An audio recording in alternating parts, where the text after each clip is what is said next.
आज शुरू करेंगे चैप्टर 7 कॉन्ग्रुएंसी ऑफ ट्राइंगल्स। सबसे पहले मीनिंग समझते हैं कि कॉन्ग्रुएंसी का मीनिंग क्या होता है। कॉन्ग्रुएंसी वर्ड आया है कॉन्ग्रुएंट से, और कॉन्ग्रुएंट का मतलब होता है ऐसी फिगर्स जिनका शेप और साइज एग्जैक्टली सेम हो। जो भी फिगर्स जिनकी शेप और साइज बिल्कुल सेम होती हैं उन्हें हम कॉन्ग्रुएंट फिगर्स बोलते हैं। लेट्स सपोज कुछ एग्जांपल्स देखते हैं। जैसे ये दो पेन्स हैं, ये दोनों पेन साइज में भी और शेप में भी बिल्कुल एक जैसे, इनका मॉडल भी सेम है और इनकी जो साइज वगैरह है वो भी सेम है। इसी तरह आपको डेली लाइफ में बहुत सारे एग्जांपल्स मिल जाते हैं। जैसे कि एक ही पैकेट की दो शेविंग ब्लेड्स हैं, ये दोनों कॉन्ग्रुएंट हैं, एक दूसरे को ऊपर इस तरह से लगाएंगे तो ये एक दूसरे को पूरी ओवरलैप कर लेंगी। और भी बहुत एग्जांपल्स हैं। दो कॉइन हो सकते हैं सेम, 1 रुपए वाला सिक्का, वो आपस में कॉन्ग्रुएंट होंगे। एक पैकेट के बिस्किट के पैकेट के सारे जो बिस्किट्स होते हैं वो सेम साइज के होते हैं और सेम शेप के होते हैं, तो वो कॉन्ग्रुएंट होते हैं। तो कॉन्ग्रुएंट फिगर्स बेसिकली वही होती हैं जिनका साइज और जिनकी शेप एग्जैक्टली सेम होती है। अब मैथ्स के अंदर, ज्योमेट्री के अंदर आपकी 2 डायमेंशनल फिगर्स भी होती हैं, 3 डायमेंशनल फिगर्स भी होती हैं। तो सबसे पहली जो फिगर होती है जो कि 2 पॉइंट से मिलके बनती है, देखिए 1 पॉइंट से तो कुछ नहीं बनता, पॉइंट ही बनता है। तो सबसे कम पॉइंट से बनने वाली जो फिगर होती है वो होती है लाइन सेगमेंट। तो नेक्स्ट जो टॉपिक है वो यही है कि किसी लाइन सेगमेंट्स के अंदर हम कॉन्ग्रुएंसी कैसे चेक करते हैं। देखिए लाइन सेगमेंट में होता ही क्या है, सिर्फ उसकी एक लेंथ ही तो होती है। तो कोई भी दो लाइन सेगमेंट्स कॉन्ग्रुएंट तब होती हैं जब उनकी लेंथ बराबर होती है। जैसे AB की लेंथ लेट्स सपोज 2 सेंटीमीटर है, तो इसके कॉन्ग्रुएंट जो होगी ना, अगर कोई लाइन सेगमेंट इसके कॉन्ग्रुएंट होगी तो उसकी लेंथ इसके बराबर होगी। इसके बाद आता है एंगल्स। कोई भी दो एंगल्स कॉन्ग्रुएंट कब होंगे, ये कॉन्ग्रुएंसी तो होती है इनकी वो रूल, कॉन्ग्रुएंट बोलते हैं हम। जब कॉन्ग्रुएंट दो फिगर्स होती हैं तो उनको हम कॉन्ग्रुएंट बोलते हैं। कॉन्ग्रुएंसी ऑफ एंगल्स यानी एंगल्स के कॉन्ग्रुएंट होने की कंडीशन क्या होती है। देखिए एंगल के अंदर क्या होता है, एंगल के अंदर सिर्फ डिग्री तो होती है, उसका जो मेजरमेंट होता है वही होती है, उसके अलावा तो उसमें कुछ होती नहीं है। जैसे कि ये एंगल 60 डिग्री का है, लेट सपोज ये एंगल ABC और ये PQR, अगर ये भी 60 डिग्री का हो तो ये दोनों के दोनों एंगल्स कॉन्ग्रुएंट बोले जाएंगे। अब यहां पे इनकी ये जो आर्म्स है ना, इनकी लेंथ से कोई मतलब नहीं है। अगर मैं इसकी लेंथ कितनी भी बड़ी कर दूं या इसकी कितनी भी छोटी कर दूं उससे कोई फर्क नहीं पड़ता, क्योंकि एंगल को जाना जाता है उसकी डिग्री के लिए। लंबाई ये जो है लेंथ आर्म्स की छोटी बड़ी कितनी भी हो उससे कोई फर्क नहीं पड़ता। तो कोई भी दो एंगल्स अगर सेम डिग्री के हैं, सेम मेजरमेंट के हैं, तो वो कॉन्ग्रुएंट होंगे। इसके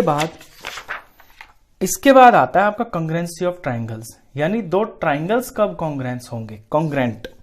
तो कॉन्ग्रुएंट होने के लिए ट्राइंगल के पूरी एग्जैक्ट शेप और साइज सेम होनी चाहिए। अब एग्जैक्ट शेप और साइज कब सेम होगी, जब इसके सारे कोरेस्पॉन्डिंग पार्ट्स बराबर होंगे दोनों ट्राइंगल के अंदर। लेट सपोज ये है कि इसके अंदर आपको पता है साइड्स होती हैं 3 और इसके अंदर एंगल्स होते हैं 3, तो कुल मिला के ये 6 चीजें होती हैं ट्राइंगल के अंदर।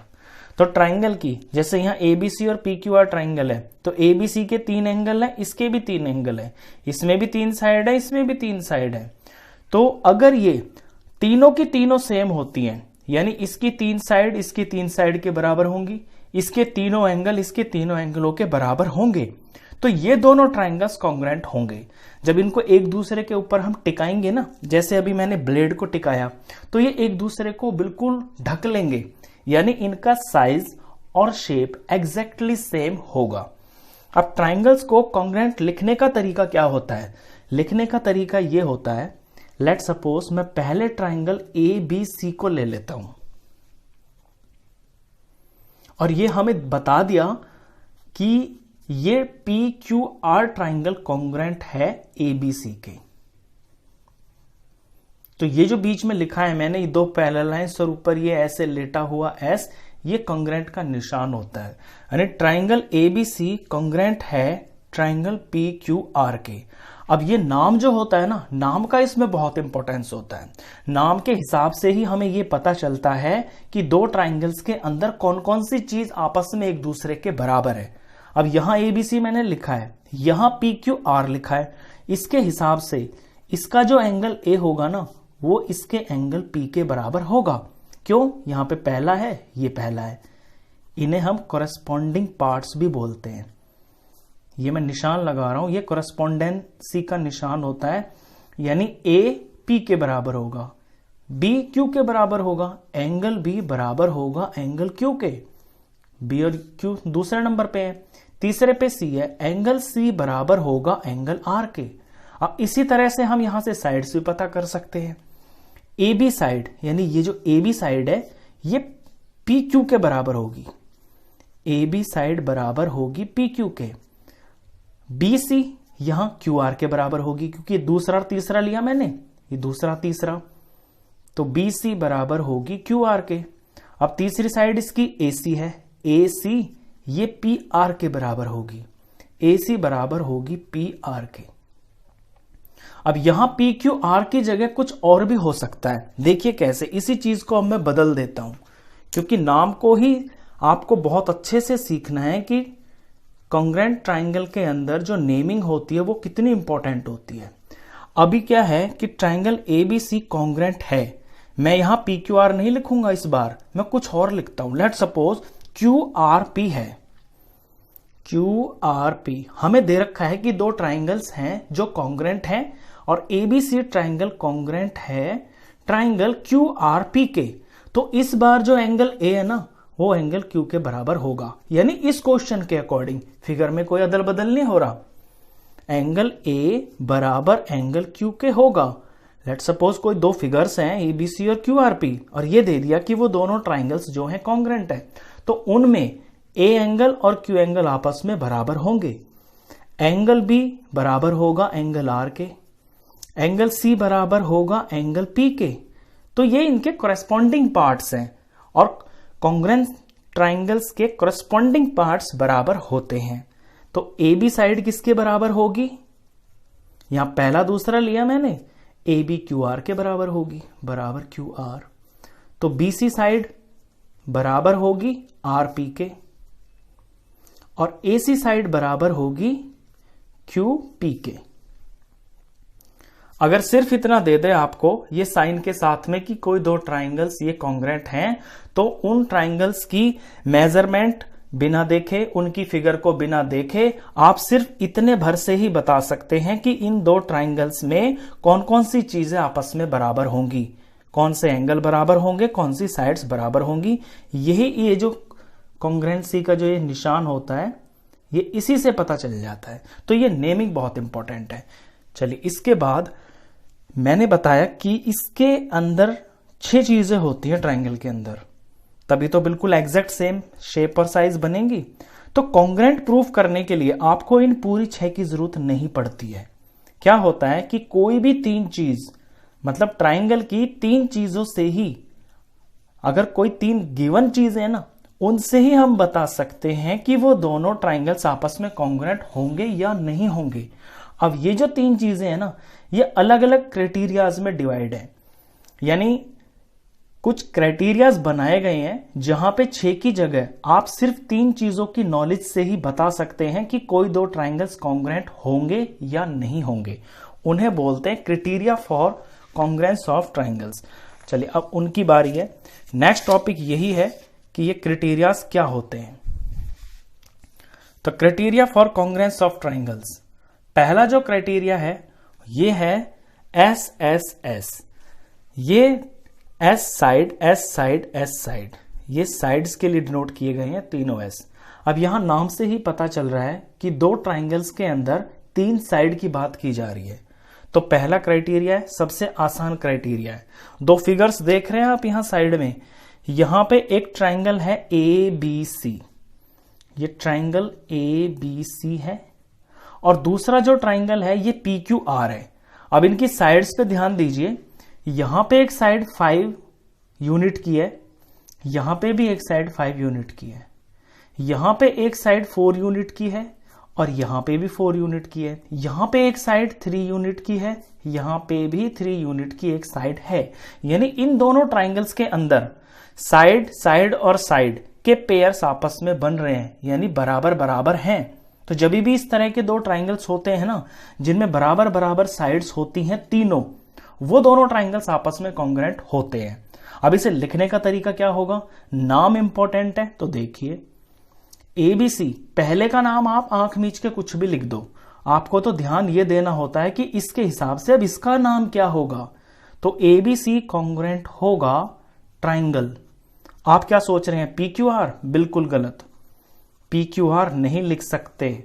हम लिखेंगे ट्राइंगल का नाम, लेकिन इस चीज को ध्यान में रखते हुए। अब देखिए, मैं ABC चलाऊं, रेड वाले ट्राइंगल में मैं ABC ऐसे चलाऊं ना, तो मैं पहले 5 साइड पे चलाऊं, फिर मैं 4 साइड पे चलाऊं, फिर ये 3 की तरफ गया हूं, यानी 5 और 4। यहां भी मैं ऐसे ही करूंगा। तो पहले मैं इस तरह से चलूंगा कि 5 पे जाके मैं 4 की तरफ टर्न करूं, तो यहां 5 पे ऐसे गया और फिर यहां 4 की तरफ टर्न कर रहा हूं, तो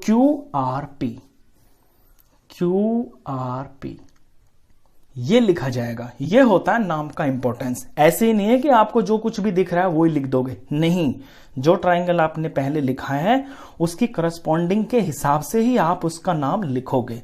अब देखिए इसकी करस्पॉन्डिंग चीजें बराबर कैसे हो जाएंगी, यहीं से। आप फिगर को मत देखिए, आप लेट सपोज आप फिगर देख ही नहीं रहे, यहीं पे देखो AB QR के बराबर होगा, पहला दूसरा देख लो, AB QR दोनों 5-5 है। यहां पे दूसरा और तीसरा ले लिया मैंने BC, यहां पे दूसरा तीसरा RP। तो देखिए BC और RP दोनों 4-4 के हैं। अब यहां पे AC ले लेता हूं मैं, तो यहां पे QP लूंगा, क्योंकि पहला और तीसरा लिया है ना, तो पहला और तीसरा QP। और यहां AC देखिए 3 है, और यहां QP देखिए ये भी 3 है। ये होता है इसका नेमिंग का इंपॉर्टेंस। तो पहला क्राइटेरिया आप समझ गए, किसी भी दो ट्राइंगल्स के अंदर अगर तीनों साइड्स आपस में बराबर आ रही हैं तो वो दोनों ट्राइंगल्स कॉन्ग्रुएंट होंगे। ये पहला क्राइटेरिया है। दूसरा क्राइटेरिया देखिए SAS। S डिनोट करता है यहां पे साइड को, A का मतलब एंगल, और फिर से S का मतलब साइड। अब जिस तरह ये लिखा हुआ है ना, ये क्राइटेरिया भी कुछ उसी तरह का है, यानी दो साइड्स के बीच में कोई एंगल होगा। दो फिगर्स हैं, ध्यान दीजिए। यहां पे ABC एक ट्राइंगल है, ये ट्राइंगल ABC लिखा हुआ है, और यहां पे ट्राइंगल है PQR। इन दोनों के अंदर आप गौर करेंगे तो यहां 5 है साइड, यहां भी 5 है, यहां पे साइड एक 6 है, यहां पे भी 6 है, और इन दोनों साइड्स के बीच में यहां पे एक एंगल 60 का है और यहां पे भी एक एंगल 60 का है।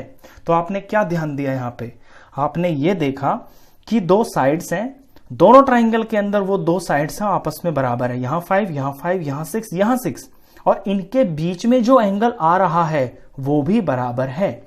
तो ये साइड हुआ, ये एंगल हुआ, ये साइड हुआ। समझ गए बात को, साइड एंगल साइड, यानी दो बराबर साइडों के बीच में एक एंगल आ रहा है। ये बीच में ही होना जरूरी है, ऐसे नहीं है कि यहां 60 है तो यहां 60 होगा, नहीं, गलत। अगर 5, 6 के बीच में 60 है तो 5 और 6 के बीच में ही यहां 60 होना चाहिए। अगर ये 60 डिग्री यहां ना होके यहां कहीं लिखा होता तो ये दोनों ट्राइंगल्स कॉन्ग्रुएंट नहीं होते। अब ये कॉन्ग्रुएंट तो हैं, हमने देख लिया कि साइड एंगल साइड से ये कॉन्ग्रुएंट हो रहे हैं। नाम कैसे लिखेंगे, ध्यान दीजिए। पहले का नाम आंख मीच के कुछ भी लिख लो, ABC लिख लो, BCA लिख लो, जो आपका मन चाहे लिख लो। ट्राइंगल ABC लिख लिया मैंने। अब मुझे दिखाना है इसे कॉन्ग्रुएंट ट्राइंगल के।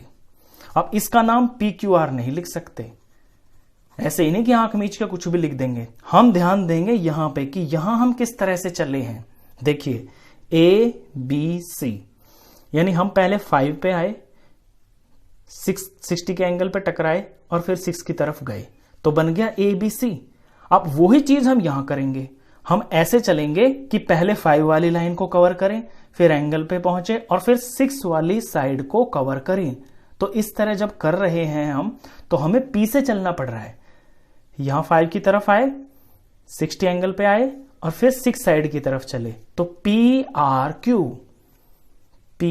PRQ लिखा जाएगा इस ट्राइंगल का नाम। ये होता है नेमिंग का इंपॉर्टेंस। तो ये आपका सेकंड क्राइटेरिया था। चलिए अब थर्ड क्राइटेरिया देखते हैं। Third criteria ASA। यहां भी आप समझ गए होंगे, A for angle, S for side और फिर से A फॉर एंगल। और अब आप ये भी समझ गए होंगे जैसे पीछे वाला था ना, उसका ये उल्टा है। वहां SAS था, यानी दो साइडों के बीच में एक एंगल सेम सेम।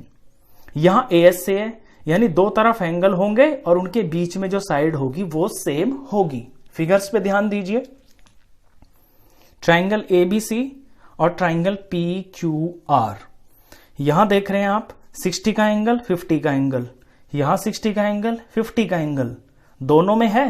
और इन्हीं दो एंगलों के बीच में यहां पे 6 यूनिट की एक साइड लिखी हुई है और यहां भी इन्हीं दोनों एंगलों के बीच में एक 6 यूनिट की साइड है। तो जब इस तरह होता है कि दो ट्राइंगल्स के अंदर दो एंगल आपस में एक दूसरे के बराबर होते हैं और उनमें जो बीच में जो साइड आ रही होती है, इंक्लूडिंग साइड बोलते हैं इसको, वो बराबर होती है, तो एंगल साइड एंगल क्राइटेरिया होता है और दोनों ट्राइंगल्स कॉन्ग्रुएंट होते हैं। ये भी ध्यान रखना कि जैसे ये 6 यहां बीच में आ रही है ना, तो ये बीच में ही आनी चाहिए। अगर इन एंगल्स के बीच में ये ना होगी ना, कहीं और होगी, तो फिर ये कॉन्ग्रुएंट नहीं माने जाएंगे। अब आते हैं नेमिंग पे। तो पहले का नाम तो कुछ भी लिख लो आंख मीच के। लेट सपोज मैं इसका नाम सीधा सा लिख लेता हूं ABC, कॉन्ग्रुएंट टू ट्राइंगल। अब आप सोच रहे हैं इसका नाम PQR लिख देंगे? बिल्कुल भी नहीं। अब तक तो आप सीख भी गए होंगे। ऐसे ही नहीं कि यहां PQR है तो PQR लिख दिया, नहीं। यहां ध्यान दीजिए कैसे चले हैं हम ABC ऐसे चले हैं, यानी A है वो एंगल जो हमें पता ही नहीं है, उसके बाद 60 के एंगल पे पहुंचे, उसके बाद 50 एंगल पे पहुंचे। तो यहां भी ऐसे ही चलेंगे कि पहले उस एंगल पे पहुंचे जो पता ही नहीं है, फिर 60 पे, फिर 50 पे। तो ये अननोन, ये 60 और ये 50। तो इस ABC के हिसाब से हमें QRP ये लिखना पड़ेगा। बस ये इसकी नेमिंग हुई। चलिए इसका लास्ट क्राइटेरिया है जो वो बड़ा इंपॉर्टेंट है, RHS। R स्टैंड करता है यहां पे राइट एंगल के लिए, H स्टैंड करता है यहां हाइपोटेन्यूज के लिए और S फॉर साइड होता है। ये जो प्रॉपर्टी होती है ये हमेशा राइट ट्राइंगल के अंदर ही लगती है। इसमें क्या होता है कि कोई दो ट्राइंगल्स होंगे आपके पास और उनमें एक एक एंगल 90 डिग्री का होगा। देखिए यहां भी 90 है, यहां पे ये Z 90 डिग्री का है, सिंपल। और हाइपोटेन्यूज जो होगा ना इन दोनों ट्राइंगल्स का, वो भी सेम होगा। हाइपोटेन्यूज का मतलब जो 90 के सामने की साइड है, यहां 13 है, यहां भी 13 है। और दोनों ट्राइंगल के अंदर कोई एक साइड सेम होगी, वो खड़ी वाली भी हो सकती है, वो लेटी वाली भी हो सकती है, उससे कोई फर्क नहीं पड़ता। अगर इसी ट्राइंगल को मैं ऐसे घुमा दूंगा तो ये वाली चीज यहां टच हो जाएगी, 5 वाला यहां टच हो जाएगा, 13 वाला यहां टच हो जाएगा, ये इसको पूरा ढक लेगा। तो फिगर टेढ़ी मेढ़ी उससे थोड़ी ना कोई फर्क पड़ता है। ये दो पेन है, ये कॉन्ग्रुएंट है, ये मैंने ऐसे रख दिया, ये मैंने ऐसे रख दिया, तो अभी भी तो ये कॉन्ग्रुएंट ही है, उससे क्या फर्क पड़ता है। तो आप समझ गए, RHS यानी राइट एंगल हो दोनों ट्राइंगल में, H यानी हाइपोटेन्यूज सेम हो और S मतलब दोनों में कोई एक साइड बराबर हो, तो ट्राइंगल्स आपके कॉन्ग्रुएंट होते हैं। अब नेमिंग पे आ जाइए। अब पहले का नाम तो आप कुछ भी रख लीजिए। लेट सपोज इस बार मैं ABC नहीं रख रहा हूं, इस बार मैं कुछ और ही रख लेता हूं। मैं लिख लेता हूं BCA, BCA congruent to triangle. अब BCA के हिसाब से मुझे इसका नाम क्या लिखना होगा। देखिए मैं B चलाऊं और फिर C चलाऊं और फिर A चलाऊं, यानी मैं 90 डिग्री चलाऊं, फिर अननोन साइड चलाऊं, फिर हाइपोटेन्यूज चलाऊं। तो यहां भी मैं ऐसा ही करूंगा कि मैं पहले 90 चलूंगा, उसके बाद अननोन साइड चल रहा हूं। ये अननोन है ना, ये मुझे पता नहीं है, तो 90 पे फिर अननोन गया और फिर हाइपोटेन्यूज पे आया। तो Z, X और Y, Z, X और Y। इस BCA के नाम के हिसाब से इस ट्राइंगल का नाम ZXY होगा। अब इसमें मैं एक दो बारी और नाम लिख के दिखा देता हूं, नाम की कंफ्यूजन बिल्कुल पक्की क्लियर हो जाएगी। अगर मैं ट्राइंगल ABC लिखता हूं और इसको मुझे कॉन्ग्रुएंट दिखाना है इस वाले ट्राइंगल के, तो नाम क्या होगा। देखिए A, B और C, यानी मैं 5 साइड चला, फिर 90 एंगल चला, फिर अननोन साइड चला, तो मैं 5 साइड चलूंगा, उसके बाद 90 एंगल पे पहुंचूंगा और फिर अननोन साइड चलूंगा, तो यानी y, z और x। तो y, z और x। तो जो हम पहले ट्राइंगल लेते हैं ना, उसी के हिसाब से हमें दूसरे वाले ट्राइंगल के जो कोरेस्पॉन्डिंग पार्ट्स होते हैं, जिस तरह से हम ले रहे हैं नाम को, वो लिखना जरूरी होता है। ये अगर गलत लिख दिया तो यानी कि सब कुछ फिर गलत ही हो गया। तो ये इस चैप्टर का इंट्रोडक्शन है।